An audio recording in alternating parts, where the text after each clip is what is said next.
هل رياضة كمال أجسام للأغنياء فقط؟ يعني لو أنت قاعد ظروفك المادية مش أحسن حاجة ما تقدرش تتطور وتحسن صحتك، هل ده يعقل؟ أنت وصلك الفكر ده لأنك مشيت ورا شوية ناس بتصدر لك فكر متخلف أو بتسوق لشركات عشان خاطر تكسب، وبياخدوك أنت ضحية، بياخدوك أنت الضحية ليهم عشان هم يسوقوا المنتجات ويكسبوا كل الكلام ده. حضرتك تقدر تتطور بإنك تاخد أقل نسبة بروتين ممكنة.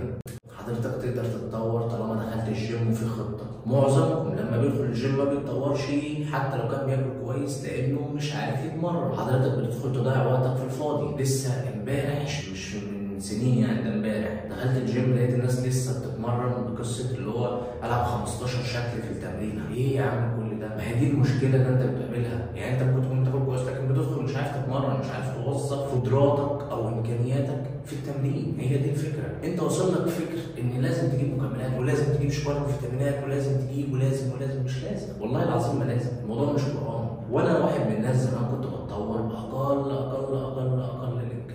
يعني انا مش بقول لك كلام في الهوا، انا مسؤول عن كل كلمه بقولها لك. عايز تتطور التزم بخطه تمرين مظبوطه ليك، التزم بنظام غذائي مناسب ليك. طيب اجيب احتياج البروتين بتاعي ازاي عشان نعمل لكم هوس؟ احتياج البروتين الخاص بيك حضرتك تقدر تجيبه من الفول، من الحمص، من العدس، من البيض، من الجبنه القريش، من الزبادي، من اللبن، من كبده الفراخ، من الوراك. تقدر تجيب احتياجك من البروتين اللي جسمك محتاجه من الحاجات دي كلها. كبده الفراخ مش غاليه قوي، وتقدر لأضيق الحدود خالص انك تلتزم بنوع بروتين واحد وتاكل البروتين المتوفر في البيت بايا كانت الطريقه اللي تحضرها عشان اجيب لك الخلاصه. ولكن في حاجه لازم تاخد بالك منها، في فرق ما بين اللي بينشف وما بين اللي بيزيد. يعني لو انت شخص بتضخم فالموضوع بالنسبه لك هيكون سهل لان نسبه البروتين بتاعتك مش هتكون عاليه. طيب تاخد قد ايه بروتين لو انت واحد امكانياتك بايظه بقى والدنيا مش احسن حاجه؟ خد اقل نسبه بروتين ممكن تاخدها. اقول لك على حاجه، خد 1 جرام بروتين وخلي الباقي من الكربوهيدرات ومن الدهون الصحيه. ما تقفلش دماغك على حته انك لازم تجيب مكملات ولازم.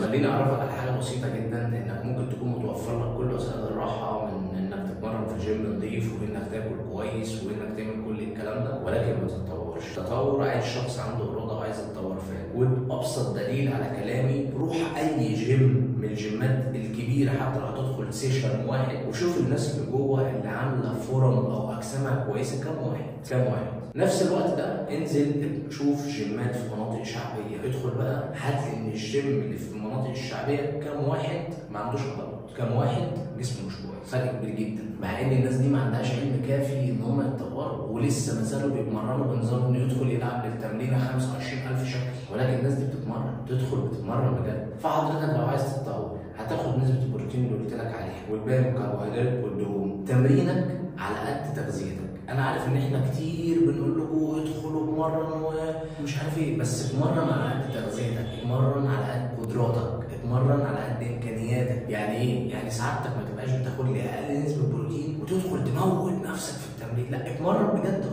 ولكن في حدود تغذيتك. لو احترمت تغذيتك واحترمت تمرينك وغيرت عاداتك هتتطور. وعموما قصه كمان الفيتامينات، انت كواحد مستواك مش احسن حاجه مش محتاج تجيب شوكولاته فيتامينات. انت ممكن تجيب نوع فيتامين واحد اللي هو المالتي فيتامين هيساعدك انك تتطور. ركز، خد بالك من نفسك، ما تقلقش، هتوصل وهتتطور. وعايز اقول لك ان قسما بالله انا باقل الامكانيات بسبق ناس وحق لا اله الا الله بتحط ارقام فلكيه في المكملات. فعشان كده انا بكلمك في حاجه عن ثقه. انا عارف انا بقول لك ايه كويس جدا، محدش يقول لك الكلام ده. اخر حاجه عايز اقول لك عليها، لو انت ظروفك تسمح ان انت تشترك معايا في التدريب تقدر انك تبدا معايا وهوريك ازاي تتطور بالتغذيه وبالتمرين. لو مش قادر التزم بكل التعليمات اللي قلت لك عليها في الفيديو ده، ما تعقدش الموضوع. مش لازم مكملات، مش لازم كل الكلام ده. وانا حاليا اهو قدامك وهتشوف تطور رهيب. وما بستخدمش المكملات ولا بستخدم ولا وانت موجودين في السوشيال ميديا. سلام.